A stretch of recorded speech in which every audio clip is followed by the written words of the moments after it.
तो आज मैं तुम्हारे मनोकामना को पूर्ण कर दूंगा। मैंने माँ दुर्गा से यही मनोकामना करती आ रही हूँ कि जब मैं शादी करूंगी, मूवी किला में करूंगी, सासू मेरे अमरपति आल्हा सिंह बनेंगे, चचेरा सासू बाबू रुदल सिंह बनेंगे, मेरे स्वामीनाथ का नाम इंदल सिंह हो। ठीक ठीक ठीक, तुमने सही सोची और तुम्हारी सोची हुई काम आज हकीकत में हम बदल देंगे। लेकिन तुम्हें एक काम करना होगा। कैसे होगा दादाजी?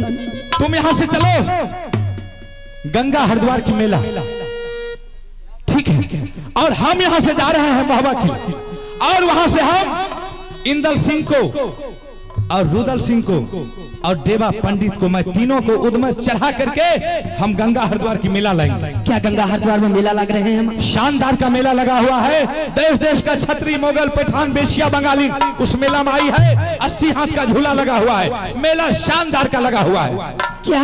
हाँ, मेला लगा है। हाँ, तुम चलो। मेला जाऊंगी। हाँ, तुमको मेला जाना होगा और हम वहां जाकर के तीनों को उद्यम चढ़ा करके हम मेला लाते हैं। और जैसे ही मेला आएंगे और किसी तरह हम इंदल सिंह को मेला से चुरा करके हम तुम्हारे हाथ में हाथ डलवा देंगे और तुम उसे लेकर के सीधा अपने महल की ओर चले जाओ। दादाजी, हाँ, मुझे हाथ नहीं पकड़ाइएगा, आप सिर्फ चेहरा दिखा दीजिएगा कि यही है इंदल सिंह। बस मैं उसे देख लूंगी, मेरी आत्मा को ठंडक पहुंचाएगी और फिर मेरी बात है, मैं किसी तरह से मैं अपने मोरक किला ले आऊंगी। ठीक है, तो देर मत करो।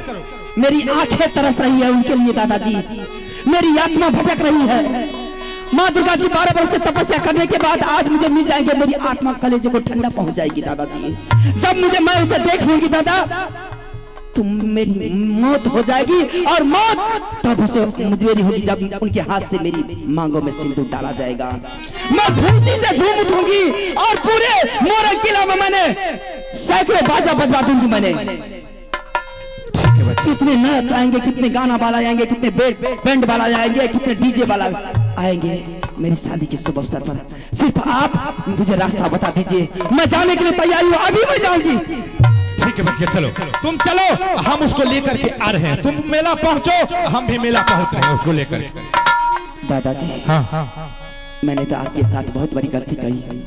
अरे ये कोई गलती नहीं हो। जो गलती मुझे नहीं करनी चाहिए थी वो गलती मैंने कर चुकी हूँ। देखो बाबू, अरे एक समय ऐसा होता है कि सब आदमी अपने जवानी की धुन में रह जाते हैं। उसके साथ वो क्या बोलेगी नहीं बोलेगी वो कहना मुश्किल है।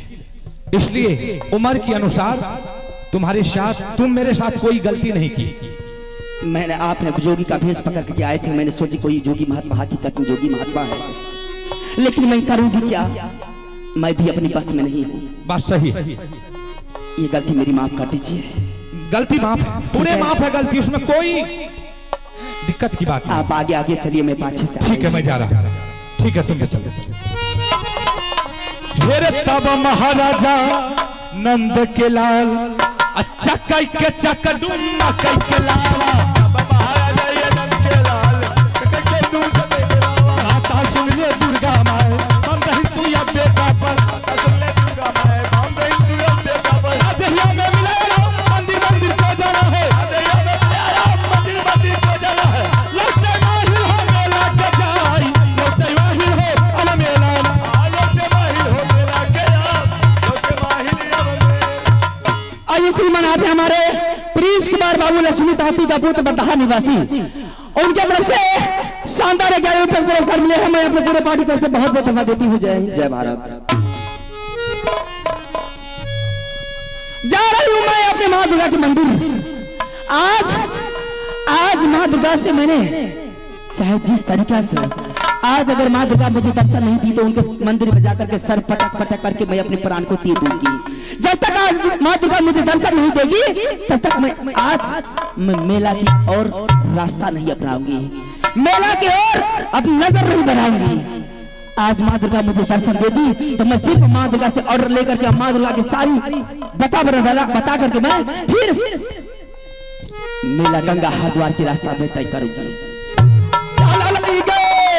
प्रेमा कुमारी गई मंदिर बीचा में चल ले क्या प्रेमा कुमारी गई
दे दे हमारो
दुर्गा माई है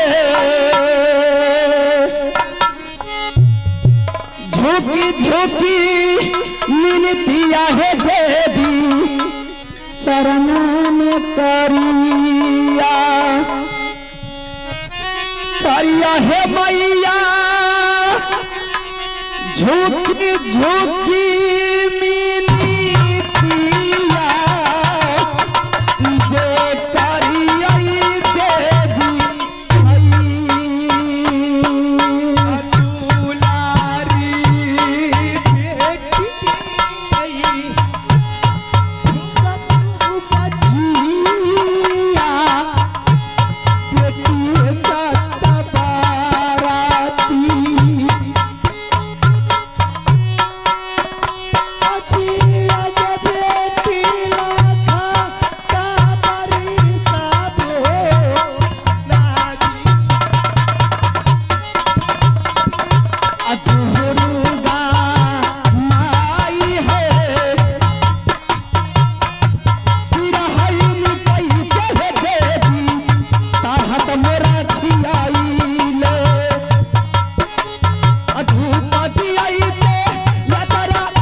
देवी गई जरूरी और रानी प्रेमा कुमारी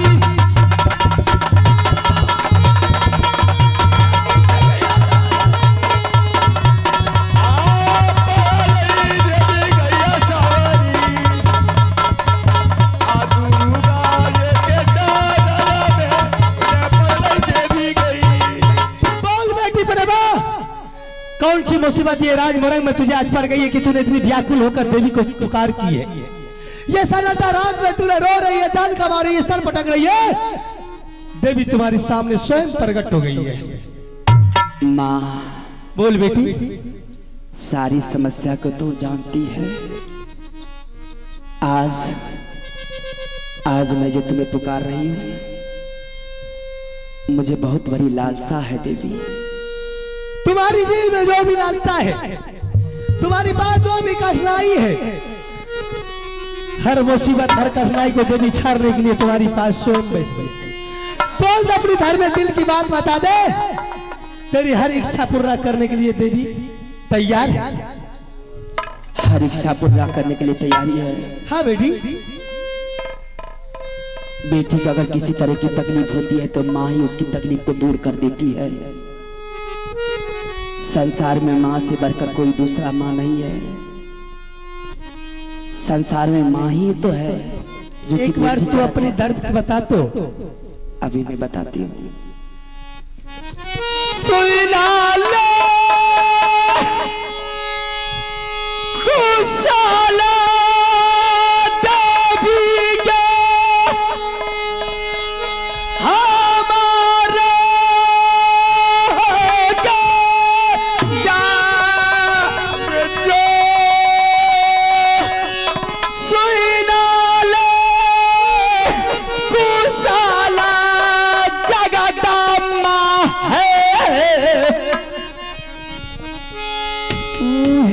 पे